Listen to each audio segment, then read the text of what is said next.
Hey everybody, my name is Sky, and this is the first hour of my book. And I'm doing this so I can hopefully get some hits, and maybe that can, pressure, either pressure or it's going to catch the eye of a literary agent, and they'll represent my book. So that's what I'm hoping for. Also, initially, I want people to just check it out, read it, and give me feedback. So go to my Yahoo Groups page, Sky-Writing, and log in right now. You can read the rough draft. Until I take it down. But to get it published. So anyways, there's three guys, Jim, Matt, and Josh. They're buddies. They went to school together, elementary school, then to junior high. The book's called A Gang of Daggers, by the way.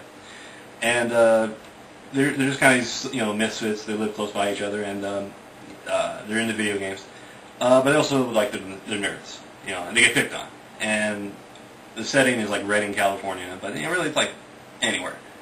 That's the idea, is that I want anybody who reads this story to feel like, man, this could be anywhere. This could be my hometown. This could be me, maybe, but it's more like, hey, this could be people I know. And you just kind of watch these guys. And walking down, the street, and Jim is brown, slightly curly haired, medium height. He's slim and a little pale.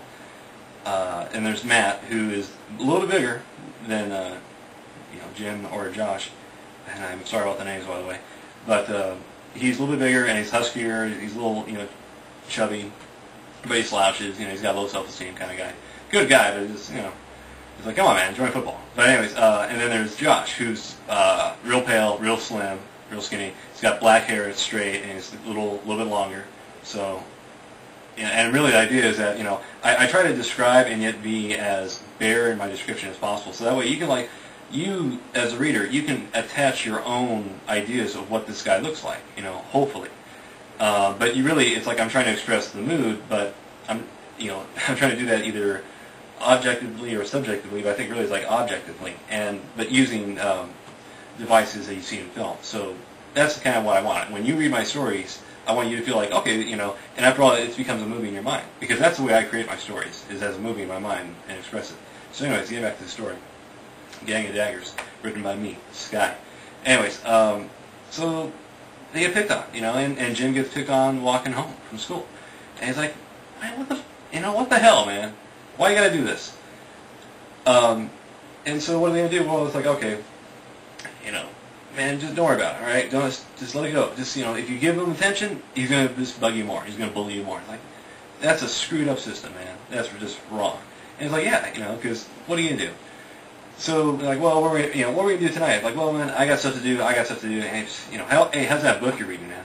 And he talks about this book, this strange, old book that, that he's found in his library. And he's like, oh, it's pretty good, man. It's like, it's really weird. It's like, it was this story, and then it was this journal. It's like this guy's writing down his life experience, but it's about a guy who's traveling between worlds, and he doesn't say how he does it at all, ever. He just says he traveled between worlds, and so you always kind of wonder, well, how did he do it, And so you realize he did it on purpose. He didn't want anybody to be able to recreate what he did. But it's just a really neat book and a really neat experience, and it's just like, well, he went to one world and he screwed around, and he went to one world and he did some stuff. I went to another world and, found the cutest chick and said, hey, and got it on, And he went to a world and just nearly got killed and, had a massive impact on a world, And that's just what this guy did. He just went to these different worlds. He had all these experiences. Like, okay, cool. So anyway, they're talking about that book, and that's what the book's about. Jim's like, all right, I'm going home. So takes off down the street, walks in, it's summertime. And it just sucks, he's warm, he's hot, he's uncomfortable. Takes off his shirt, lays down in his bed, grabs his book from his backpack, because stupid, dumb-ass schools take out lockers, and what? Yeah, you put stuff in lockers, but you get the drug-sniffing dogs in, damn, But anyways, and if it's school property, hey, open it, But frankly, yeah, anyways. What was I going to say?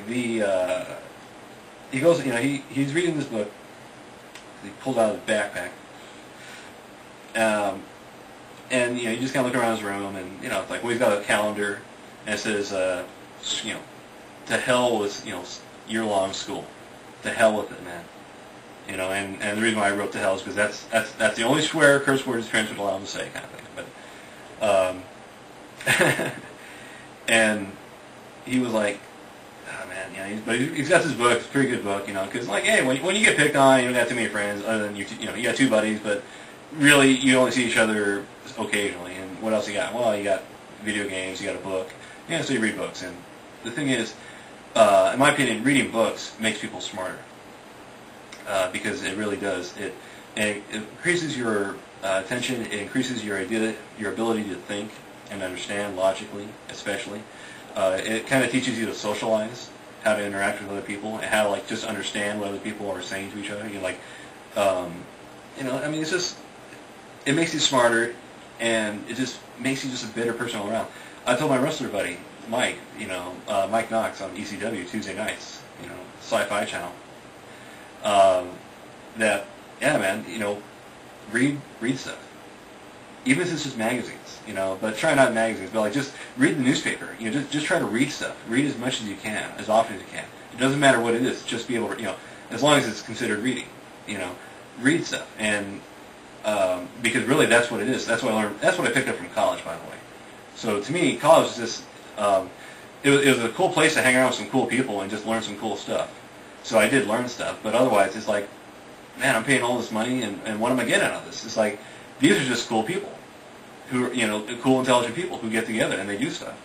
It's like, what's Mensa? Mensa is like a bunch of cool, intelligent people who get together and they do stuff, but they talk about stuff. That's college, that's just a social representation that, like, well, you're actually paying to learn something. And it's like, but in Socrates' day, wise men walked around in dirty robes and just, if they had an open space, they would just talk. But, it was like, as long as they had something important to say.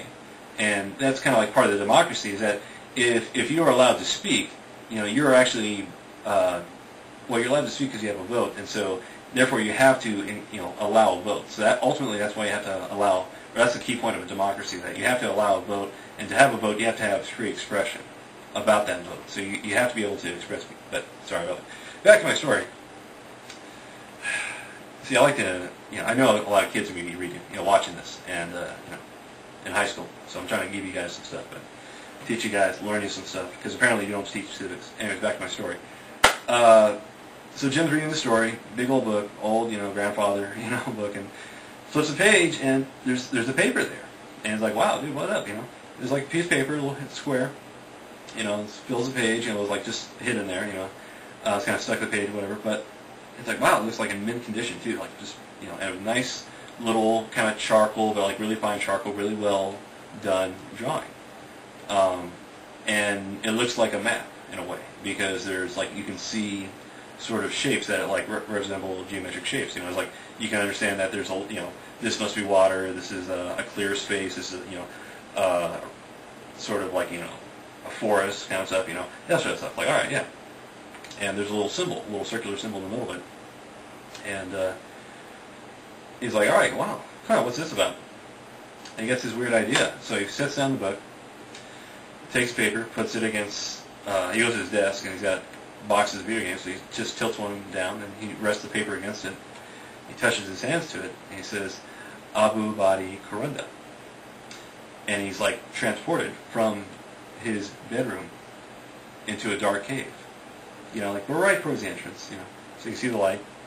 And it really is like, not too much of a cave, really, but it's just like, it's, it's enough room for him, and, it's, pretty well concealed. And his hand's against the side of this cave, and he just kind of stumbles away, and he's barefoot, and he's like cold, stones underneath him, just kind of shocks him, it really just, that's the biggest part, like, is this whole, freeze shock. And, he's like, well, where the hell am I, man? What the... And he just, so he's walking out of the cave. Walks out, looks back, makes sure that the cave doesn't disappear, you know what I'm saying?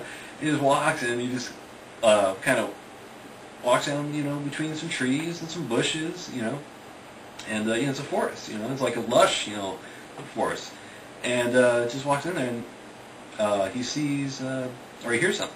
It's like, horses and wagons. Like, oh, shit, dude, And so he walks out, and